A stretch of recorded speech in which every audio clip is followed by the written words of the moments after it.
Hello viewers, நீ நம்ம பார்க்க போறது ஒன் பீஸ் எபிசோட் 1106 பார்ட் 1.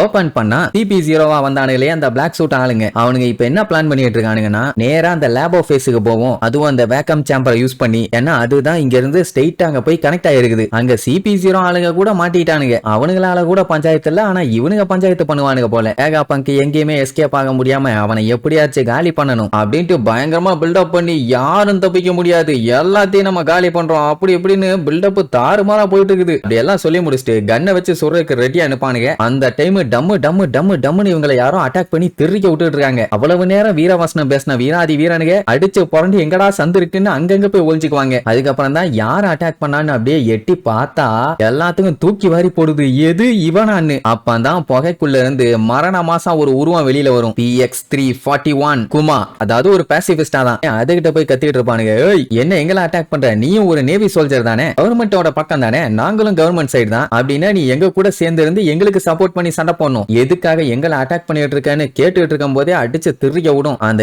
இடமே ரத்த கலையாயிரும். அப்போ ஒருத்தன் தெரியாம அவனை ஷூட் பண்றாங்கிற பேர்ல தேவையில்லாம சிக்கி சின்ன பின்னமாவான். என்னடான்னா பபிள் ஷீல்ட் எல்லாம் யூஸ் பண்ணுவான். அதுதான் வேகாபங்க் இன்வென்ட் பண்ணதுலயே ஸ்ட்ராங்கஸ்ட் ஷீல்டு. இதே மாதிரி தான் பேரமௌண்ட் வார்லயும் பேசிபிஸ்டாஸை யூஸ் பண்ணாங்க. ஆனா இது அதோட அடுத்த வெர்ஷன் போல தாறுமாறா இருக்குது. மிச்சம் இருக்கவங்க எல்லாம் பார்த்து பயந்து அட்டாக் பண்ணாம அப்படியே நின்னுட்டு இருப்பாங்களா. அவங்க கிட்ட போய் சண்டை போறத ஸ்டாப் பண்ணிட்டு பேசாம ஃபேக்டரி பிக்கு போயிருங்க, சண்டை போட்டீங்கன்னா சாவு கன்ஃபார்ம்னு சொல்லும். அப்படின்னா என்ன பண்ணிருக்கணும், பேசாம கண்ணை கீழே போட்டுட்டு ஓடி இருக்கணும், இல்ல சரண்டர் ஆயிருக்கணும். அப்படி இல்ல நாங்க தைரியமான வீரங்க அப்படின்னா கண்ணை வச்சு அட்டாக் பண்ணிருக்கணும். அதை விட்டுட்டு வெட்டியா கண்ணை வச்சு போஸ்ட் கொடுத்துக்கிட்டே நின்ன உடனே பேசிபிஸ்டா என்ன நினைச்சிருச்சு, இவங்க நம்ம சொல்றதை கேட்கல, அட்டாக் பண்றதுக்காக கண்ணெல்லாம் யூஸ் பண்றாங்க, அதனால காலி பண்ணிடலாம்னு சொல்லிட்டு அட்டாக் பண்ண போகும். அவ்வளவுதான், அடுத்த செகண்ட் கையில இருக்க கண்ணெல்லாம் கீழே போட்டுட்டு சரண்டர் ஆயிருவானுங்க. வெரி குட்னு சொல்லி அழக அவங்கள அடைச்சு வச்சிரும். அவங்க புடிச்சு கத்துவானுங்க, ஏய் பேசிபிஸ்டா, நீ கவர்மெண்ட் சைடு தானே வேலை பார்க்கணும், உன்னை யார் இப்படி வேலை பார்க்க வைக்கிறா, உனக்கு யார் இந்த கமெண்ட கொடுத்தா சொல்லு, உன் இஷ்டத்துக்கு பண்ணாத அப்படி இப்படியும் பானுங்க. அது பாடு கண்டுக்காம போயிரும். அப்படியே கட் பண்ணா சென்டமருவா பாத்தீங்கன்னா காப்பாத்திட்டாங்க. பயல எங்கேயோ அண்டர் கிரவுண்ட்ல ஒளிச்சு வச்சிருக்காங்க போல, பய முக்கிட்டு இருக்கான். அட காப்பாத்தினது வேற யாரும் இல்ல, அங்க இருந்த மக்கள் தான். அவனுக்கு ரொம்ப ரொம்ப தேங்க்ஸ் பாங்க. ஏன்னா அவன் இடையில வந்து டைவர்ட் பண்ணிட்டு இருந்ததுனால தான் இவங்க எல்லா தலையும் தப்பிக்க முடிஞ்சது. பண்ணி அவனுக்கும் சந்தோஷம்னு வைங்க.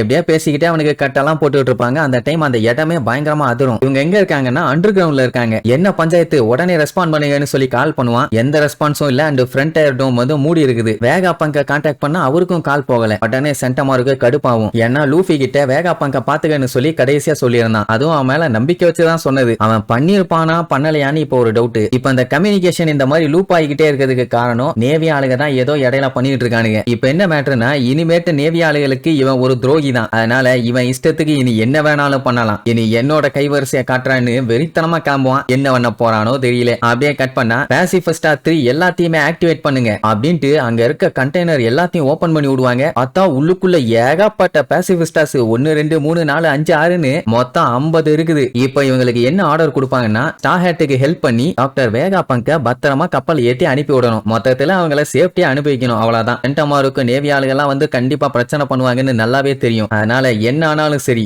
எப்படியாச்சும் உங்க கிரியேட்டரை காப்பாத்தி அனுப்பிடுங்க அப்படிங்கிற மாதிரி சொல்லி அனுப்பி விடுவான். அதே நேரம் இங்க லேபுக்குள்ள போன ஜுவல்லரி பாணிய வேகாபங்க எவ்வளவோ தடுக்க ட்ரை பண்ணுவாரு. வேண்டாமா வேண்டாம், அது உனக்கு ஒத்து வராது, சொன்னா கேளுன்னு. ஆனா அவ கேட்கிற மாதிரி இல்ல, ஒரே மிதி, வெளியே போயா அயோக்கிய ரேஸ்கல்னு. என்ன இப்ப அதை போய் தொட போறா. டேடி தாடி, உங்களோட மெமரிஸை நான் தெரிஞ்சுக்க போறேன் சொல்லுங்கன்னு சொல்லிட்டு அதுல கொண்டு போய் கைய வைப்பா. பயங்கரமான ஸ்பெஷல் எஃபெக்ட் எல்லாம் காட்டுவாங்க. கட் பண்ணா ஏதோ ஒரு புல் வெளியில இருக்கா. சுத்தி பார்த்தா யாரும் இருந்த மாதிரி இல்ல. அதனால யாராச்சும் இருக்கீங்களா, அமைதியா இருக்குதே, ரொம்ப அமைதியா இருக்குதே அப்படின்னு கத்திட்டு இருப்பா. அப்ப தூரத்துல ஏதோ ஒரு சின்ன பையன் அழுகிற மாதிரி சவுண்ட் கேட்கும். ஆமா, யார் இந்த பையன், என்னாச்சு அவனுக்கு, தம்புடு என்ன பண்ணிட்டு இருக்கேன்னு பக்கத்துல போய் பார்த்துட்டு அப்படியே பயங்கரமா ஷாக் ஆயிருவா. எனக்கு போக விருப்பம் இல்ல, என்னைய யாராச்சும் காப்பாத்துங்கன்னு சொல்லி காட்டுத்தனமா கதறி கதறி அழுதுகிட்டு இருக்கான். அந்த குட்டி பையன் வேற யாரும் இல்ல, நம்ம ஜுவல்லரி பாணியோட அப்பா குமா. அதையோட ஆரம்பத்துக்கே போயிட்டா போல. சரி, இதுக்கப்புறம் அவ டேடியோட வரலாறு என்ன ஏதுன்னு அடுத்தடுத்த எபிசோட்ல பார்க்கலாம். டாடா.